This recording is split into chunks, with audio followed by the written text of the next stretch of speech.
We were talking, I thought we'd pick up some of what we did and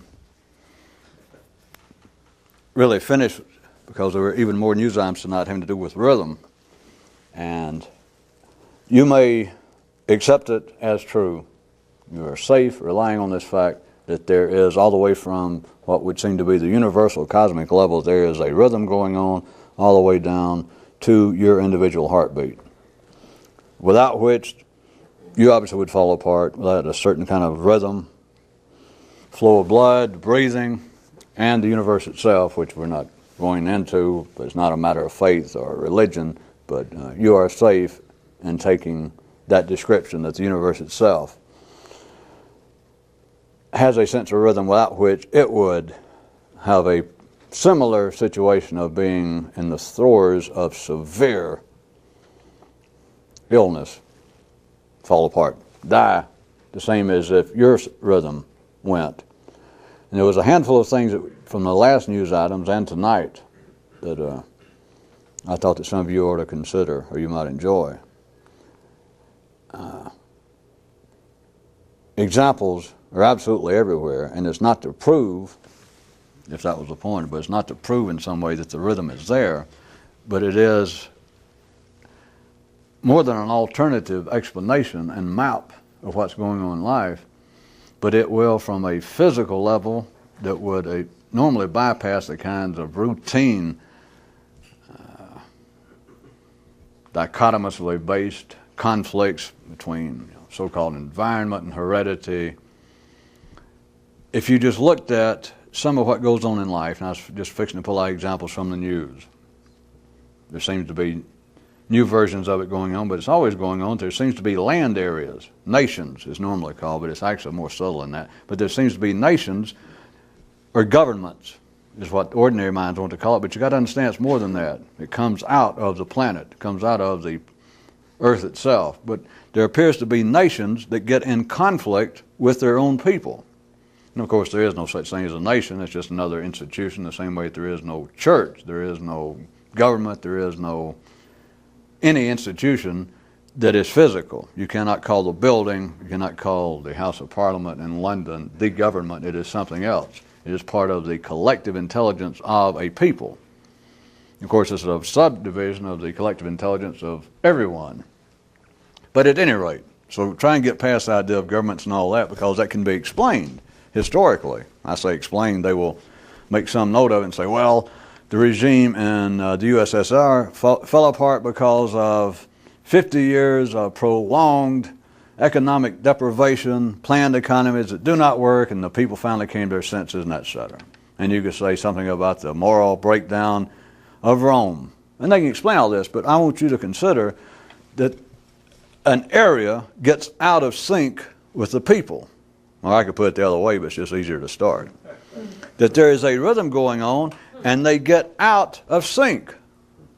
And when they do, from an outside viewpoint, from an ordinary person's viewpoint, extraordinarily uncivilized, unstable things occur. Revolutions, riots, the government, order falls apart. It gets even more since I started that. How about this? There is a rhythm. Ordinary people have called it, I'm sure something along these lines, that there is a kind of rhythm to the change of seasons. Farmers use it. At least farmers that are poetically inclined. Or poetically inclined people that have a weekend off and go hang around a farm. Somewhere in between. But they'll say things about, the flow, the ebb and the flow of spring, of fall, the planting season, and then of spring, of the harvest season. And then it repeats. And, the earth goes back to sleep. And then the earth comes back awake. And the corn. But listen, I was going to take you, this is connected to what I'm talking about, that apparently governments, and remember it's not governments, but I'm just trying to make it fast. It's actually land areas. It's actually part of, below even that level, is part of the collective consciousness, the collective intelligence. In the same way that an area gets out of sync. Everybody understands what I mean by sync. You don't have to be a musician. the rhythm, it's like the area, a government, back to that right quick, the government is playing, and the people suddenly start playing a waltz. And don't any of you jazz musicians, call my bluff, because you can, if you're good enough, you can make it work. But out in life, it's not a free-form jazz clinic going on.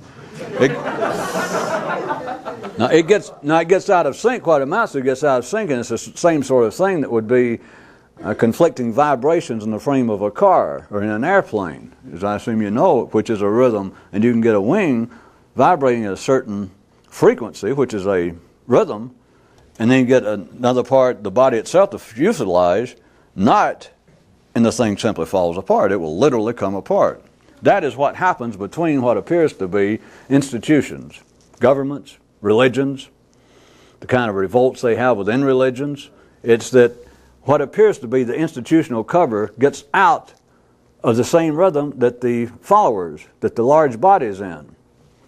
All right, what I was going to get you to see, back to what would appear to be real down-home, earthy farmers in the planting seasons and that, etc. It is also an accepted scientific fact that areas that continually farmed will finally get unproductive. And they describe it as that the soil has become depleted of nutrition. The dirt got out of sync. The dirt literally has no more rhythm.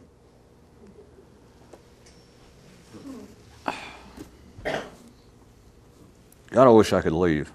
I wish I knew that you could. That gets right to the heart of what life's about.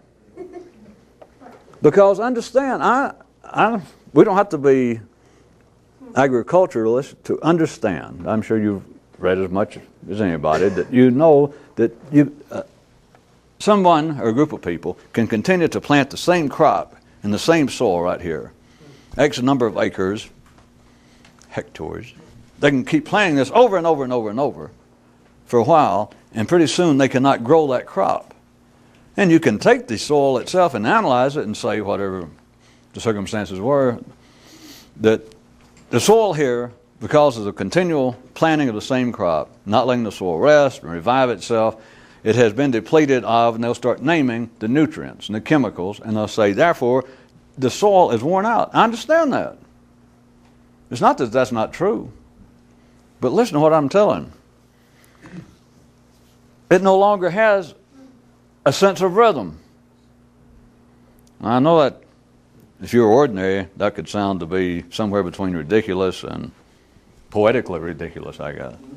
No, we're just absolutely insane, or at least metaphorically stretching it. And I must tell you to that, the soul has lost its sense of rhythm. It can't dance. But remember, the first part is still truth. They can say, well, it has been depleted of nutrition. I'm telling you, it can't dance. It has no sense of rhythm. If that be a valid description, then consider what happens to the human mind when you continue to replant the same thing over and over and over and over, and suddenly, and they described all sorts of ways. The ordinary can excuse everything because of aging. And then the news item point out, yeah, but a real thinker won't accept that. But then there was a follow-up to the news item itself. It says, okay, but still, aging does explain everything, excuse everything, and it does. Because all you've got to do is keep planting the same thing in that soil, and it is going to become depleted of the, as they call it, the nutrients and the chemicals and et cetera, to make it support life. It's got to die. They've got to abandon it for it to come back. Ordinary people, they just die. But if you look at this as being, literally, a kind of dirt, a kind of soil, and you keep replaying the same thing, and plus it works out just right as always, plus you're getting older, aging at the same time, and pretty soon it's like, I'll piss on all this. I'm tired of trying to think about life. Most people are just, they're no good. I'm tired of living in this neighborhood. I don't like the change in government. You know, used to I thought maybe I'd think about things and figure it out, or maybe even get out in the street or take some kind of active role in my community and try to change things for the better, but Jesus. Of course, they don't put it this way, but they look down and their stomach's almost the size, of 2 or 3 of their TV screens in the house, and they're laying there on the couch, and to hell with it. The sense of rhythm, the rhythm is gone. Now, we could go back to the kind of parallel, the simile that I was making between crop fields and this, and say, all right, the nutrients are gone, the chemicals. You've just done the same thing over and over and over, and you just worn yourself out. And I guess I could pass for some sort of fairly acceptable poetic metaphor and simile. But I'm telling you now, down below that, on a wider level, it is what I said about the dirt itself. When an area has been depleted of the nutrients that will produce another crop, and they say, well, it no longer can nourish, what they're saying without knowing it is that dirt, literally, the dirt can no longer dance. It has no sense of rhythm. And that's what happens in a kind of more even oblique way, that you have an area. I'm going to do a hand gesture because it's not really an area, although we can say it's an area. We could, historically, I could say, with the area around the duchies of what turned out to be Germany, that at one time a man named Martin Luther, for instance, suddenly represented a group of people that were out of sync, not with the government this time, but apparently with the church, which is a government with a better reputation in most cases. Or it used to be. It used to be.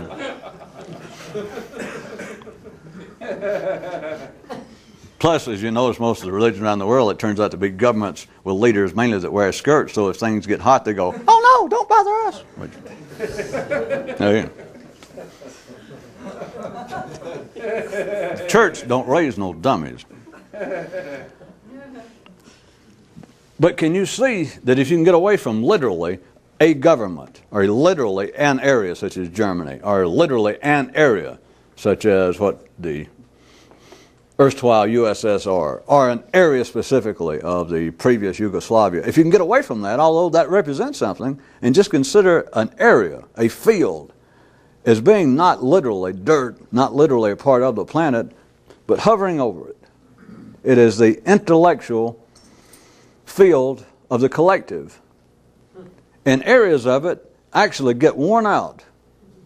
They lose their sense of rhythm. It's like a dancer that just, I got to go sit down. And when that happens, whatever dance was going on, and you can see it in all sorts of ways. It's not just between a religious rebel and the institutionalized church. It's not just between some political hothead and the established government.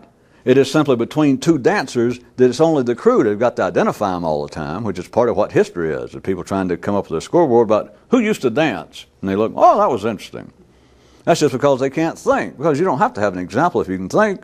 You just understand that there is a sense of rhythm that keeps everything alive, and it periodically, as it must, it periodically, like everything else in a three-dimensional world, it periodically ebbs. It periodically goes. And if you don't like that, everything ages. And parts of everything in life finally lays down on the couch and goes, and looks at whatever the latest thing on TV, the latest conflict is, and they think, God, hand me that remote and let me see if I can find professional wrestling, something that's worthwhile. It is that the rhythm is gone. There is some other things we were mentioning, if you can see some of this.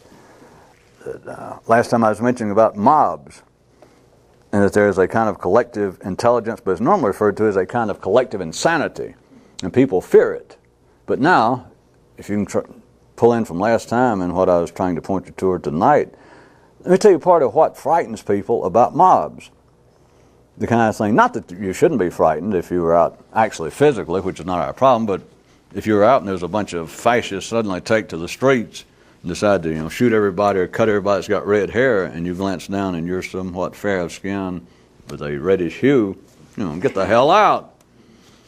But the fear is something else. You know what it is? What? All right, I'll tell you. It is that an individual intellect realizing that there's a group of people that, for whatever reason, forget why, that there's a group of people that are in the same groove for no constructive purpose, and they have no leader. Again, those of you who are not musicians, surely I'm sure you've heard the term in the groove, in the pocket. That is, forget the music and all, James Brown. Not that he doesn't have some poignant words, but it doesn't matter. You know, James hollered, take me to the bridge, and assume you got any sense of rhythm and you happen to like music, which is not necessarily required in life. You can be a Philistine for all I care. But the band, the JBs and Maceo, they can work on that damn thing. They can work that groove to death for 10 or 15 minutes. And there's actually nothing going on, but it's in the pocket. And if it ain't right, it ain't right. And you can't fix it. It's just they have to stop, or everybody looks off like, what happened? And maybe, if they gain sense, the bass player goes there and accidentally pull the plug on half the equipment, and they all have to, stop and kind of regroup. There is a great power, there's already the basic rhythm holding the universe together and holding you together. But there's also that which comes about through man. It's like an amplification. It's like narrowing down the rhythm of the universe, in a sense, and conversely, coevally, expanding, amplifying your personal one, and you turn it into a group of people. It can't be just two people. It's good if it's a group, a marching band, or just JB and the boys. And they get in that groove. You can look out in the street and you got a mob. You got a whole bunch of people and the rhythm's been going on. Guy walks on the balcony and goes, blah, blah, blah, blah, blah. And everybody goes, yeah, blah, blah, blah, blah, blah, blah, blah, blah, blah, blah. And suddenly this mob runs down the street. Insane people, just ordinary people. It doesn't matter what they're hollering about. I mean, if you looked out and you see them coming and you have the right kind of feel, you might not even know. You don't know whether this is a mob that's been spurred on ostensibly by politics, by religion, by economics, alcohol. All you know is that something is sorely amiss. And assuming that you have any intellectual capacity, your feeling is, I'm getting the hell out of here. But what it is that you can recognize that you have a group of people, more than one. You have a group of people who are in sync for no constructive reason. You don't have to look, you just know it. Now it's bad enough, and it would be bad enough, right quick, if you had a group of people over here up to no constructive good. Which, of course, if you can see out of both eyes, all you got to do is half the time you look around, in a crude sense, half the people you see, or all the people you see half the time, or any version thereof, are up to no constructive good. Now they may be 30 seconds later, by the time you look back, they may be. But that's one thing. It is serious again when you've got a mob, that is, when you have a group of people who are collectively in the same pocket, that they are rhythmically in sync and up to no constructive good, and especially with no leader. Well, don't get confused with that. But if they're in sync rhythmically and up to nothing constructive, that's a mob. That is what frightens people. You can forget all those philosophical or psychological treatises and inquiries into the madness of mobs, the insanity of crowds when they get together. It's not always true, of course. And crowds get together, by the way, we were touching on some of this last time, sane crowds up to no particular nefarious purpose, that part of the reason that crowds get together is to try and get in the pocket. Well, people believe that they go out to watch a football game, nothing wrong with it. But that's easy to prove. A man who will spend $500 a year or whatever it costs for a box seat or $1,000, or people just go out and they insist, I love the game. And you say, well, part of it is just to go out and get in the crowd. And some people say, that's not true. That, church, anything, all you got to do is say, okay, here's what we'll do. Forget that box seat, and we'll put you on the 50-yard line next week from now on for the rest of the season. Around the 50, oh, great. You're going to be the only person there in the stadium. The players, everybody else, the referees, everybody else, but you're the only person there? That ain't right. You know it ain't right. Part of the feeling under socially acceptable conditions, under non-destructive conditions, is going out with a crowd to a nightclub, to a lecture. But sporting events are great ones. It is to try and get in sync. You don't get up and march around all the time. You don't necessarily turn into a mob, but you surely know what I'm saying. At times, that's why one group, they sit on opposing sides of the stadium. Of course, I know they explain it, well, we're all Georgia guys over here, and over here is the University of Alabama.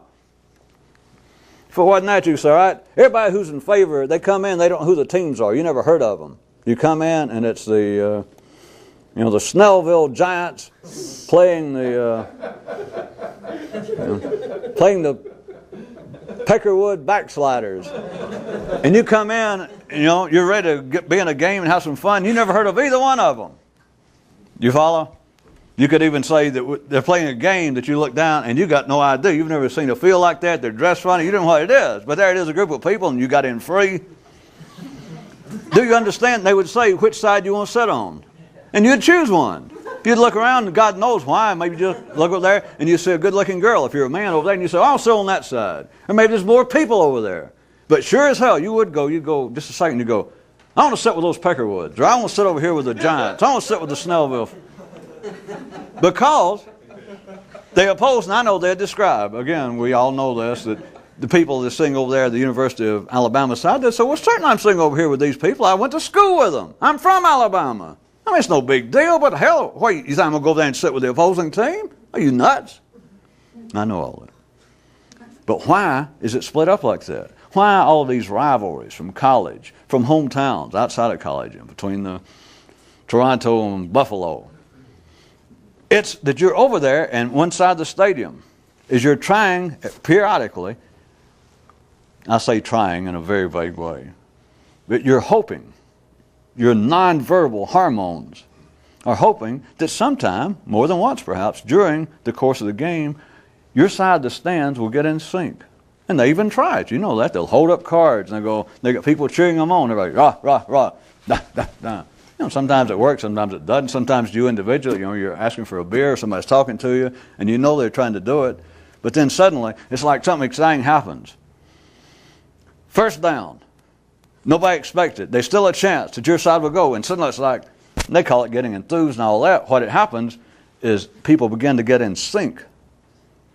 They all begin to collectively get in the pocket. That's what makes it worthwhile. Who the cares about throwing a ball around? We can make fun of that and you go, you're right, something weird. No, it ain't weird. What you're out there attempting to become part of a non-destructive mob. What you're attempting to do is amplify from your viewpoint and to diminish, to narrow down from a universal viewpoint down to just somewhere between you and the universal, bigger than you would normally have, of experiencing the rhythm of being alive. And the way ordinary people do it, one of the most common ways is to get in crowds, to go out, go to a movie. You can say, well, I love movies. Same thing. We start saying, all right, from now on, you're such a movie lover. From now on, you're going to have the theater to yourself. Every time you show up, it'll just be you. Very shortly. You'll know it immediately. Wow, come on. That's part of the fun's gone. Not part of the fun. Don't play around with conditions and modifiers. The rhythm cannot be there, because if you're going to produce your own rhythm, you can stay home. Watch TV or just stay home and do nothing. Watch the movies up here. But what you want is some help to try and amplify. You want to take the sense of rhythm that keeps you individually alive, or without which you could not live, and the rhythm that is without which the universe could not live. You understand? You're trying to amplify yours, you're trying to narrow this one down, and it is that which an ordinary man cannot do alone, and therefore he goes out and he seeks the company of others. And what it is they're all trying to get into, or again I say trying, they're counting on, they will be miffed, they will feel shortchanged if they do not have the experience several times during the movie, that finally the good guys are about to win, people in the movie just suddenly, hey! Oh. And it's like, you will feel shortchanged if you leave, and it's sometime during the movie, during the game, at the nightclub. With a few exceptions, I can think of. That there was not that experience of you and a number of other people getting in sync rhythmically. Ordinary people will attempt to explain it and have it explained it other way, and they will begin to look off at the mass religious service, and they go, oh no. We're talking about extremely important words and messages. Well, how do you explain this? How did the Catholic Church run for thousands of years, wherein the majority of its congregation couldn't even speak the language that they were doing Mass in? I don't know. I don't think about that. They straightened that out. After 2,000 years, it was a show going on. Always has been. It is a dance going on. It is a rhythm going on between the mass of complete rituals. Now, of course, not just at church, but it is a rhythm without which it would not exist, and it is a rhythm without other people could not be sustained, because no matter how religious a person said they were, they will not continue going to church if it gets down. Everybody knows this. They find out through experience.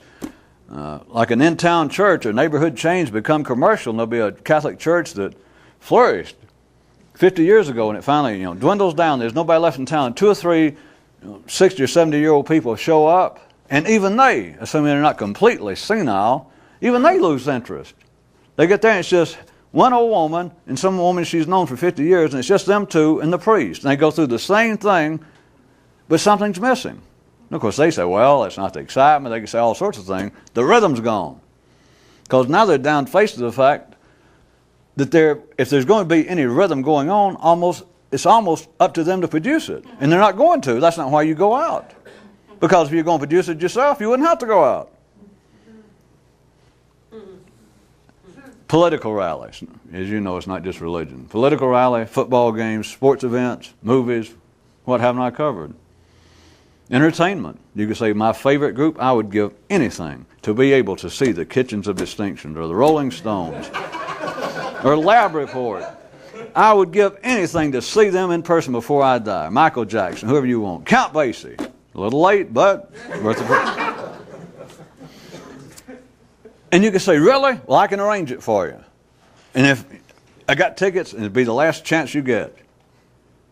And I say, by the way, since I know you're such a fan of who it was, Rolling Stones, Michael, you're going to be the only person in the auditorium, in the stadium. You know that's not right. Good. What is this, a dirty joke? Why do you say that? The sense of rhythm. A combined sense of rhythm that the ordinary mind cannot produce. Being able to think independently, as we've been calling it around here, may I suggest the possibility that it may alter the situation. Because if, indeed, the terms have any validity that I've been using about independent thought, does anybody, independent, do you have a dictionary? If you're going to think independently, do you have to go out to an auditorium or a stadium that says, today, thinking played in person, alive, booze, free beer, cheap hot dogs, thinking, performed here, shown here, played here. If you can produce it yourself, if you're independent, why do you have to go out? I'm not saying you shouldn't, but you do not have to go out and try to get somebody else to come up with supporting rhythm to help magnify it, to amplify it. Because once you realize how to think, you understand there's nobody to help you anyway. Especially not the people out in the street. No offense. God bless them. But they're not going to help you. They're going to holler, what time's the game start? You got a quarter? Hey, don't bump into me. They're going to do the regular things that would get a rhythm going amongst ordinary people. But the basis that I want to think in a way that's outside the norm. Not to be crazy, but in a sense to lose my mind without going insane. Which is just, I find that nobody asked me. I'm sure you do too. Fortuitous, the term lose your mind. And the New Time tonight, if you heard the one that said trying to think independently, is somewhat akin to a man attempting to lose his mind without going insane. And that goes on to say it is a kind of an exploration, a sailing away, an abandoning the mind that was born of the collective. Abandon it and forget it. If there was a validity to the independent of thought, of thinking independently, and you ever get a touch of it, there is nobody, it's no attack, but there is nothing at the ordinary level to help amplify. There is no way no one else is going to encourage, no one else can get in sync with it. It's just not part of life. So if you go anywhere in the collective and you're attempting to find somebody to get in the pocket with you, and of course what you're wanting, when I say get in the pocket with you, is to encourage the groove. What you want is one of JB's old drummers, whoever it was, Stubblefield or whoever it was, is you want to get up on stage maybe, here, and you want to start thinking a little bit, but you don't want it alone. That's why you go out to church. That's why you picked up a book on philosophy. That's why you went out to a lecture. That's why you tried to go find a guru or something. But you get there and you find out they can't dance. And if you can't dance, you can't think. And if you didn't like that news item, the last one, the finish of the night, I'll change it then. If you can't think, you can't dance. Now I like to bear it the other way. Okay, you can have it back. There is no ordinary source of a constructive mob. There is no collective source to get in the pocket with you, to encourage it, to get in sync with it, because they don't know what it is. If they get in sync with it, they'd be doing it. They're not doing it. They're still out looking for it. Somebody got the beat? I don't know. I heard about this new church. Do they get down? Well, I guess we'll find out. They don't get down.